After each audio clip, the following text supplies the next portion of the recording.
YouTube, we got a good one for you today. Lots from my favorite brand, 𝗙𝗰𝗲𝗄𝗃, along with miscellaneous other watches, but more importantly, at the end, stay tuned to see what's inside this little box that has 10 times more money than everything you see on the table here.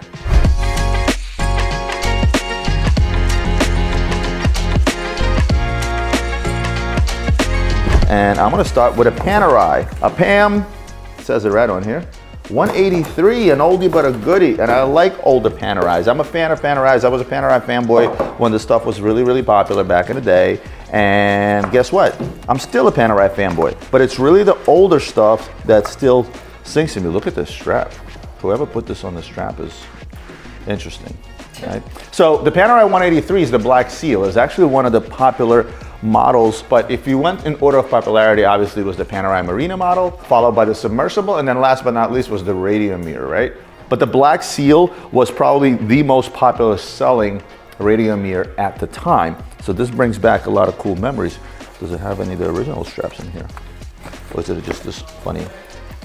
I kind of like this strap. That's one thing about Panerai and Panerai guys. They always go out and they get custom straps made for their Panerais. And this, I don't even know what this is. A lizard? No, I'm not even sure. An ostrich? I would put this, I actually like this watch on a black plain strap. And the reason I say that is because there's something about the Radium-Mirror shape overall of this Panerai that you don't want to take away from. I do like these lugs and the way that they're done. So for me, yes, I like custom straps on Panerai, but not on this one because I feel like this strap takes away from the watch itself. But you guys let me know your thoughts below. Announcement. I know everybody's saying, Roman, say something about the Anthony deal and blah, blah, blah, blah, blah. Well, I did. The Anthony video is up. Check it out. It'll be down shortly. Again, I'm going to do the same thing, and I can't believe I had to do it again, but I'm going to do the same thing with this one as I did when the whole blackout thing happened. It's going to go up for my viewers to see, and then I'm going to take it down because we're not doing it for clicks. Let's talk about value for your dollar, and value for your dollar is going to be this particular Jaeger. Now this is an annual calendar Jaeger in stainless steel. Jaeger does this purposely, automatic too. Jaeger does this purposely, right?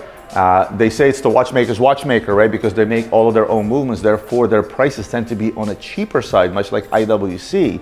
And when they give you a full-blown annual calendar with a moon phase in an automatic and it's under 10 grand, that's how you know you're getting value. A lot of people always ask me, Roman, you talk about these value watches and blah, blah, blah, blah, blah. Well, here's a good example, right? And this is one of very, very many that's out there from a major brand that you know is made well. It's a decent size, right, for a dress watch, but yet it can be pulled off as a sporty watch because it is in stainless steel. So shout out to Jaeger for continually making pieces such as this. Oh, you got a little cute pusher here, look at that. That's nice, that's nice. Two-door. Not to be confused with a four-door. The two-door Daytona, as I like to call it, right? So the chronograph version of this, both in the white and the black, have been probably, not surprising, the hottest seller for us, always has been.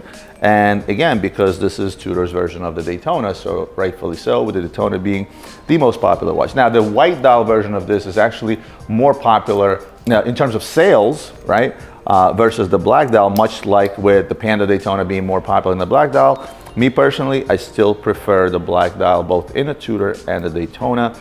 This sits a lot larger, the bracelet is wider.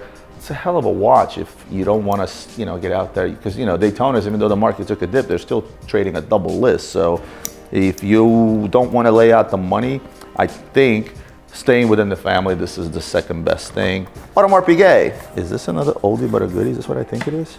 Yes, another oldie but a goodie. The 𝗙𝗰𝗲𝗄𝗃 offshore chronograph, aka the rubber clad, right? So it's not an official name, actually, rubber clad. That's something that this was dubbed. Now, again, why is this an oldie but a goodie for me? Is because this takes me back again to the time that I began my watch career, and you guys know AP is my favorite brand. Again, it goes back to what I've always talked about when it comes to AP, and that is pioneering materials, right?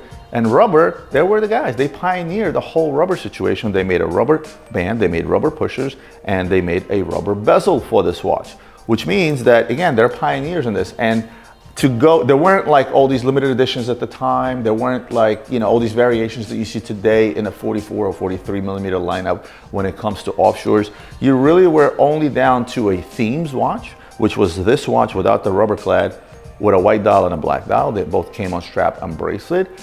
And that was really it. At the time, there was the end of days limited editions. But when it came to offshores, there wasn't a huge variety because remember, bigger and better was just starting out, and these guys always did it in a big way by really experimenting with new material, and that material is rubber, actually called caoutchouc, which came from a particular tree, I believe from South America, making this rubber durable, blah, blah, blah. Because I guess there are levels to rubber, and this is a natural rubber called caoutchouc. Rolex, an older Rolex. Let's see what this is. It's a bracelet and a watch. Sometimes they come separately. I don't know why this was not put on. You can never go wrong with a regular sub. And I've always torn between the newer subs versus the older sub because I think the older subs are the predecessor to the ceramic subs. They have a certain vibe and a certain look about them. Even the flimsiness of the older style bracelets, it just does something for me, but maybe it's because I'm old and this takes me back to the days when I sold these brand new. When I was starting out, I was selling these watches for $4,200 a piece. I was buying them anywhere from $3,800 to $3,900, and I was selling them for $4,200. And obviously that price no longer exists. I would like to go back to those days. I have kept 100 of them, but again, I could have also bought Bitcoin at whatever, 60 bucks. So, but Omega. You guys see that on every unboxing, and I don't even show all the Omegas that come in because we get a lot of them because guys, look, there's still a top seller. There's still a brand that, does really, really well for everybody. And look, the Seamaster is no exception. It's not just about Speedies, although if I had to put it on a scale, Speedy is probably the top seller, but the Seamasters. The Seamasters is if you want a little bit of bulkiness, if you want a little bit more size. Oddly enough, with the announcements of the new ones that they're making, the deep blue, where it goes like really, really blue and then lighter and lighter and lighter, depending on the depth, right? People are starting to request some more of some of the older versions of it. And what's not to like? It's a nice bulky watch, and don't forget, Bond, James Bond.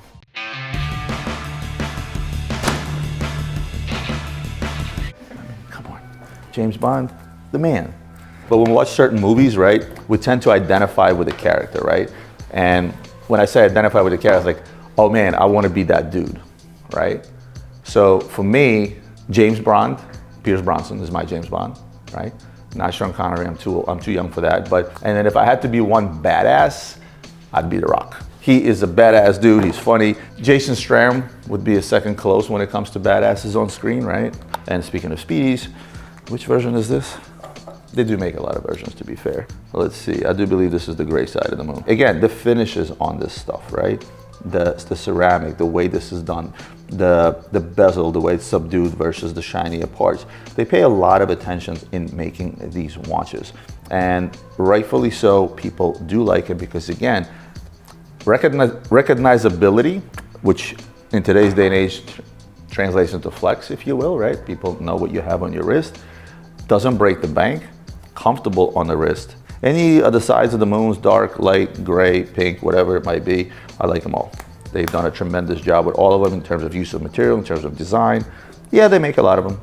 Yeah, they make a limited editions of 5,654 pieces, but it is what it is. They still sell, you know what I mean?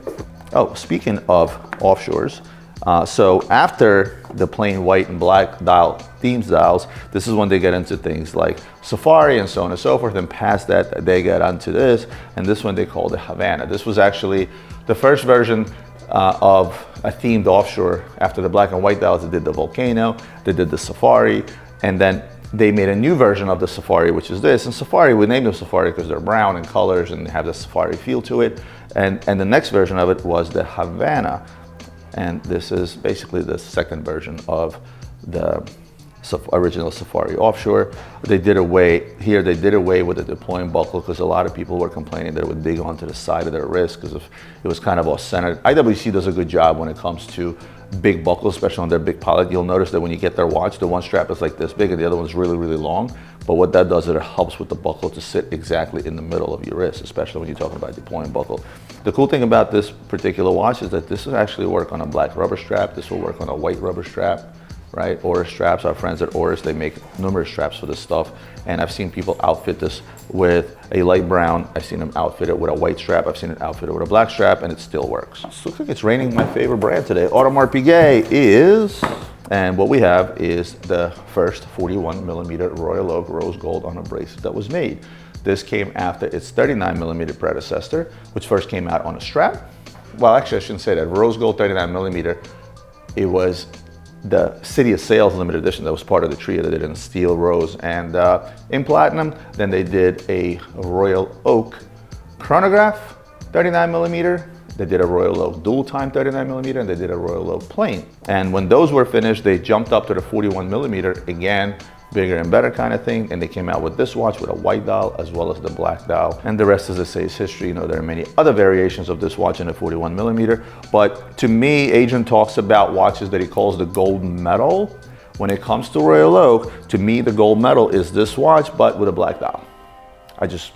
Preference, right? Last but not least, the little mystery box that I said holds more money than this entire table. And that is because one of the things that we also deal in around here, and that is rare diamonds, not just rare watches, right?